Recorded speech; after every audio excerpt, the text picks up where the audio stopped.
ഭരണകൂടവും പോലീസ് വ്യവസ്ഥയും ആഭ്യന്തര വകുപ്പും ഒരു പാർട്ടിയും കയ്യിലുണ്ടെങ്കിൽ എന്തുമാകാം. ഇതിവിടെ മാത്രം തെളിയിച്ചതല്ല, സോവിയറ്റ് റഷ്യയിൽ തെളിയിച്ചു. സോവിയറ്റ് റഷ്യ തന്നെ ഇല്ലാതായി.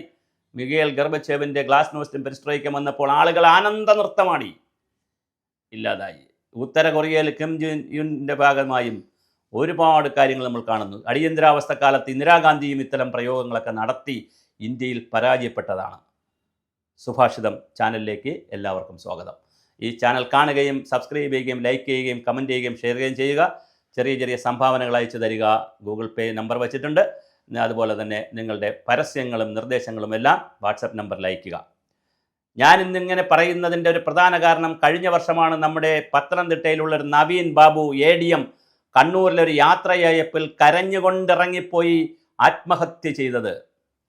അവിടുത്തെ ജില്ലാ പഞ്ചായത്ത് പ്രസിഡന്റും CPMൻ്റെ ജില്ലാ കമ്മിറ്റി അംഗവും ഭാവിയിൽ MLAയും മന്ത്രിയുമൊക്കെയായി തീപ്പരി മറ്റൊരു ശൈലജ ടീച്ചറോ അല്ലെങ്കിൽ മറ്റൊരു ശ്രീമതി ടീച്ചറോ ഒക്കെ ആകാൻ സ്വാധീനവും കരുത്തും മെയ്വഴക്കവും എല്ലാമുള്ളൊരു PP ദിവ്യ അവരുണ്ടാക്കി വെച്ച ഒരു സംവിധാനത്തിൻ്റെ വിളിക്കാത്ത യാത്രയയപ്പിൽ വന്ന് അവരുടെ കൂടെ സൗകര്യം വെച്ചുകൊണ്ട് കളക്ടറെ സ്വാധീനിച്ച് യാത്രയയപ്പ് വെച്ച ആ യാത്രയയപ്പിൽ വന്ന് ഇല്ലാത്ത കഥയുണ്ടാക്കി കൃത്യമായി അഴിമതിക്കാരനല്ലാത്ത കൈക്കൂലി വാങ്ങാത്ത ADMനെ മാനം ഭംഗപ്പെടുത്തുന്നത് പോലെ മാനസികമായി ബലാത്സംഗം ചെയ്ത് വിട്ടു.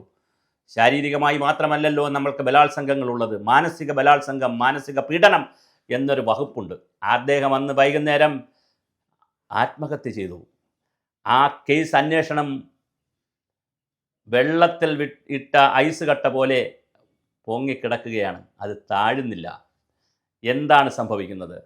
അവിടെ പ്രശാന്ത് എന്ന് പറയുന്ന ഒരു വ്യക്തി അദ്ദേഹത്തിൻ്റെ പമ്പുമായി പെട്രോൾ പമ്പ് അനുവദിക്കുന്നതുമായി ബന്ധപ്പെടുത്തിയ ഒരു ആരോപണമുണ്ടായിരുന്നു. ആ പ്രശാന്തിൻ്റെ മൊഴിയെടുത്തോ? ഇപ്പോൾ സ്പെഷ്യൽ ഇൻവെസ്റ്റിഗേഷൻ ടീം പ്രത്യേക അന്വേഷണ സംഘത്തിന് ചുമതലപ്പെടുത്തിയല്ലോ.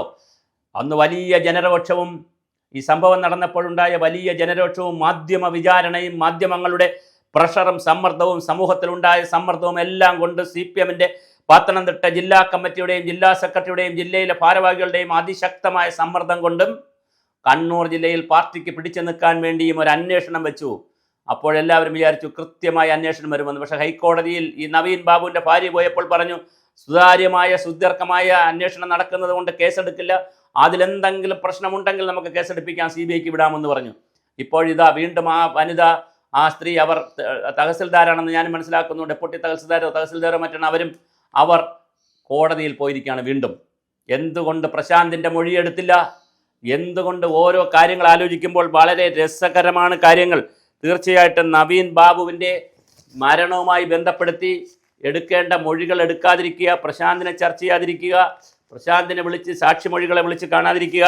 അങ്ങനെ നവീൻ ബാബുവിൻ്റെ കേസിൽ എന്താണ് സംഭവിക്കുന്നത്? തുടരന്വേഷണം വേണമെന്ന് പറഞ്ഞ് അവരുടെ ഭാര്യ, നവീൻ ബാബുവിൻ്റെ ഭാര്യ മഞ്ജുഷ ഹൈക്കോടതിയിൽ വീണ്ടും പോയിരിക്കുകയാണ്. വീഡിയോ എഡിറ്റ് ചെയ്തതാണ്, ഫുൾ വീഡിയോ അല്ല ഇവിടെ ഇട്ട് കാണുന്നത്. അതുകൊണ്ട് തന്നെ പ്രശാന്തനെ 2024 ഒക്ടോബർ 12 മുഖ്യമന്ത്രി ഓഫീസിൽ പറഞ്ഞ പരാതി അന്വേഷണ റിപ്പോർട്ടിൽ ഉൾപ്പെടുത്തിയിട്ടില്ല. അതല്ല, കള്ളപ്പരാതിയാണ്. കാനാനത്ത് പ്രശാന്ത് അല്ല ഒപ്പിട്ടിരിക്കുന്നത്, വേറൊരു പ്രശാന്താണ്, അല്ലെങ്കിൽ പ്രശാന്ത് എന്ന് പറഞ്ഞാൽ ഒരു ബിനാമിയാണ് ഒപ്പിട്ടിരിക്കുന്നത്. ഇത് ഉൾപ്പെടെയുള്ള കാര്യങ്ങൾ അന്വേഷിക്കണം. 2024 ഒക്ടോബർ 14 പ്രശാന്ത് വിജിലൻസ് ഓഫീസിൽ 8 മിനിറ്റ് 33 സെക്കൻഡ് ചെലവഴിച്ചെങ്കിലും പരാതി നൽകിയതായി തെളിവില്ല.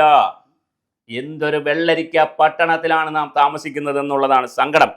അതുപോലെ തന്നെ ഇത് സംബന്ധിച്ച് മൊഴിയും എടുത്തിട്ടില്ല. പ്രതി എന്ന് പറയുന്ന പ്രതി എന്ന് ആരോപിക്കപ്പെടുന്ന, ഞാനിപ്പോൾ ആരോപിക്കപ്പെടുന്നതേ ഉള്ളൂ, ഞാൻ കോടതി സമ്പൂർണ്ണമായിട്ട് പറഞ്ഞില്ലല്ലോ, എന്ന PP ദിവ്യയും ജില്ലാ കളക്ടറുമാണ് ഇതിനകത്ത് പ്രതിയായി വന്നിരിക്കുന്നത്. അതുപോലെ തന്നെ ജില്ലാ കളക്ടർ അരുൺ K. വിജയനും തമ്മിലുള്ള സംഭാഷണത്തെക്കുറിച്ചും, ഫോൺ സംഭാഷണത്തിൽ ഒക്ടോബർ 14 പരിസ്ഥിതികളിലേത് മാത്രം ഉൾപ്പെടുത്തിയത് പ്രതിയെ സഹായിക്കാനാണെന്നാണ് സംശയം. ചുരുക്കത്തിൽ നവീൻ ബാബുവിന് നീതി കിട്ടുമോ? എവിടെയാണ് പത്തനംതിട്ട ജില്ലയിലെ കമ്മ്യൂണിസ്റ്റുകാർ? പത്തനംതിട്ട ജില്ലയിലെ പാർട്ടി, CPM പാർട്ടി എവിടെയാണ്? വളരെ ഗൗരവമായൊരു ചോദ്യമാണ്. നമ്മുടെ സംവിധാനത്തിൻ്റെ ഒരു പ്രത്യേകത എന്തെന്ന് ചോദിച്ചാൽ, എന്തെങ്കിലും പ്രശ്നമുണ്ടായാൽ ചാനലുകളിൽ ഘോരഘോരം സംഭാഷണം നടത്തി, പ്രസംഗം നടത്തി, അന്തിച്ചർച്ച നടത്തി, അടുപ്പൂട്ടി ചർച്ച നടത്തി, കുറേ ബഹളമുണ്ടാക്കി കഴിയുമ്പോൾ ഒരു വലിയ അന്വേഷണം വയ്ക്കും. പിന്നെ അതങ്ങ് തണുക്കും. പിന്നെ കൃത്യമായി രക്ഷിച്ചെടുക്കും. ആളുകളെ വളരെ കൃത്യമായി കുളിപ്പിച്ച് വെളുപ്പിച്ചെടുത്ത് വളരെ കൃത്യമായി അവരെ കൊണ്ടുപോകുന്ന രീതി, പ്രതികളെ കൊണ്ട് മാറ്റിയെടുക്കുന്ന ഒരു സംവിധാനം കേരളത്തിലുണ്ട് എന്നുള്ളത് കൊണ്ടാണ് നമ്മുടെ രാജ്യവും നമ്മുടെ സംസ്ഥാനം ഇങ്ങനെ ഇത്രമാത്രം ക്രിമിനലുകളുടെ നാടായി മാറുന്നത്. അല്ലെങ്കിൽ ഒരു ജില്ലാ പഞ്ചായത്തിൻ്റെ പ്രസിഡന്റിന് എന്തുമാത്രം ധൈര്യമാണുള്ളത്? ഒരു പാർട്ടിയുടെ പിൻബലമില്ലാതെ എങ്ങനെ ധൈര്യം വന്നു? ഇങ്ങനെ ഒരു ADM-നെ പോലുള്ള ഒരാളിനെ, ഇത്രയും ഉന്നതനായ ഒരു ഉദ്യോഗസ്ഥനെ, അദ്ദേഹത്തിന് സമയത്തിന് ചിലപ്പോൾ ഒരുപക്ഷെ IAS കിട്ടാൻ, ഒരു വർഷം ഉള്ളതുകൊണ്ട് IAS കിട്ടില്ല, കുറച്ചുകൂടെ നേരത്തെ ADM ആയിരുന്നെങ്കിൽ IAS വരെ കിട്ടാൻ സാധ്യതയുണ്ടായിരുന്ന ഒരു ഉദ്യോഗസ്ഥനെ എന്തിനാണ് ഇങ്ങനെയൊക്കെ ചെയ്തത്? അതുപോലെ തന്നെ ലാൻഡ് റവന്യൂ കമ്മീഷണർ, ജോയിൻറ്റ് കമ്മീഷണറായിരുന്ന ഗീതയുടെ അന്വേഷണത്തിൽ കൈക്കൂലി വാങ്ങിയിട്ടില്ല എന്ന് തെളിഞ്ഞു. ഇവർ കൈക്കൂലിയാണ് ആരോപിക്കുന്നത്, പ്രശാന്തും PP ദിവ്യയൊക്കെ. പക്ഷേ കൈക്കൂലി വാങ്ങിയിട്ടില്ല എന്ന് തെളിഞ്ഞു. എന്നിട്ടും NOC കൊടുക്കുന്നതിന്, പമ്പിന് NOC കൊടുക്കുന്നതിന് കൈക്കൂലി വാങ്ങിയിട്ടില്ല എന്ന് തെളിഞ്ഞിട്ടും എന്തേ നവീൻ ബാബുവിൻ്റെ കേസിൽ കൃത്യമായ അന്വേഷണം നടക്കുന്നില്ല? തീർച്ചയായിട്ടും മഞ്ജുഷയുടെ വാദം അല്ലെങ്കിൽ അഭിപ്രായം അല്ലെങ്കിൽ റിക്വസ്റ്റ് അല്ലെങ്കിൽ അപേക്ഷ ഹൈക്കോടതി കേൾക്കട്ടെ, ഈ കേസ് CBIക്ക് വിടട്ടെ.